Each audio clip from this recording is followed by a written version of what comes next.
Okay, today we are going to be talking about the 5 types of income. Before I start the video, I just want to give a quick update on Uber Eats. They are expanding in the state of Maine to the town of Jay, Searsport, and Farmington. I believe that Uber Eats is eventually going to try to cover at least the same territory as DoorDash, if not more. And so this is a good sign, and it's a good time to sign up for the Uber Eats platform, because Uber Eats is also getting a lot of Walmart deliveries and taking them away from Spark drivers. Of course, I'm making good money with Spark nonetheless, but multi-apping, or at least having multiple apps available, is the way to go. So this video maybe doesn't directly pertain to the gig economy, although it is definitely a subject of the video. This is the 5 types of income. Basically, I'm breaking it down in these 5 categories, and all of them have a sort of different use. The first one is your main source of income. It is typically a W-2, a full-time job, a part-time job, a steady job, could be a seasonal job with steady hours. DoorDash and Spark would be your main source of income if you work in the gig economy. And basically what the main source of income is it pays the bills. Okay?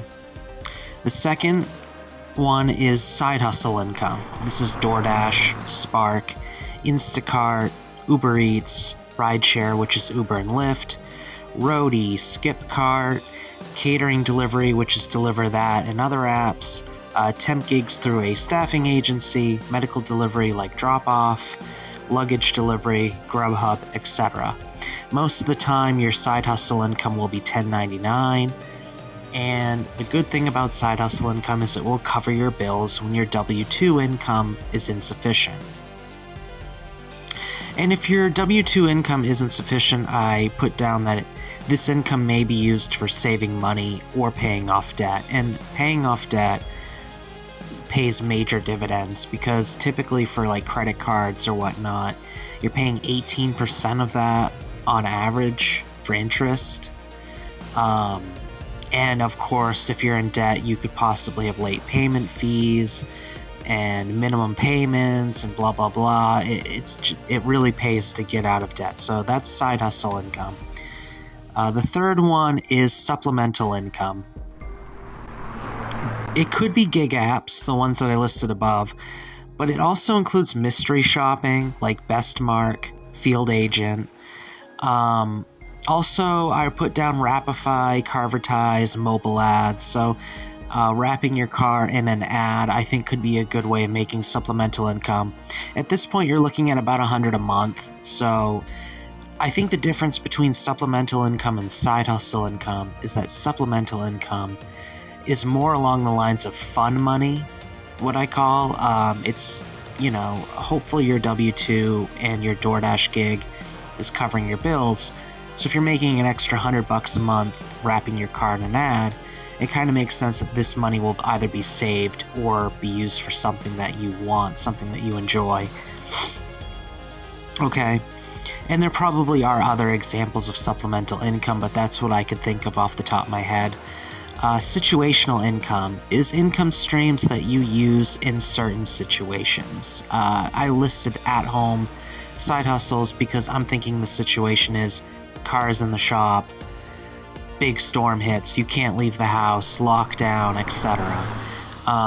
Tutor.com I recommend, even though they let me go about a year ago. It was a good side hustle. Not a huge amount of money, but it was easy and it was at home. Survey Junkie, even lower payouts, but again, it's completely at home. Respondent Survey and User Testing. Those are both at home. I haven't successfully gotten work with either of those, but in theory, you can get pay. You just have to be chosen for the market research. Number 5 is emergency income. This is going to be income that you tap into in an emergency, and I put down royalties, which can come from different sources. It could come from YouTube income, like old videos from YouTube. It could come from, if let's say you're an insurance salesman, you can get royalties from insurance policies that haven't lapsed, retirement income, royalties from investment income, like if you're doing Robinhood or Acorn or anything like that. So basically what emergency income is, it's passive income that is coming in, that in an emergency you eat the income instead of reinvesting it or resaving it. And your savings account and what money is left in your checking account is going to be your main source of emergency income. Emergency income is basically safety net. It is very important. Obviously, if you have debt, the priority is to pay that off first, but once that's paid off, having money for a rainy day is extremely important. And I mean, different people say different things. Couple weeks income, couple months. I mean, I would say have about 2 months of savings, and then if you have savings that goes beyond that, you invest it, either Robinhood, Acorn, whatever, and try to get some dividend and get some royalties coming in, get some investment income coming in.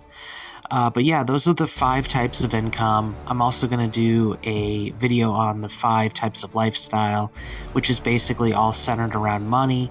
I'm not obviously trying to stray too far from gig economy topics, but obviously we have to talk about money.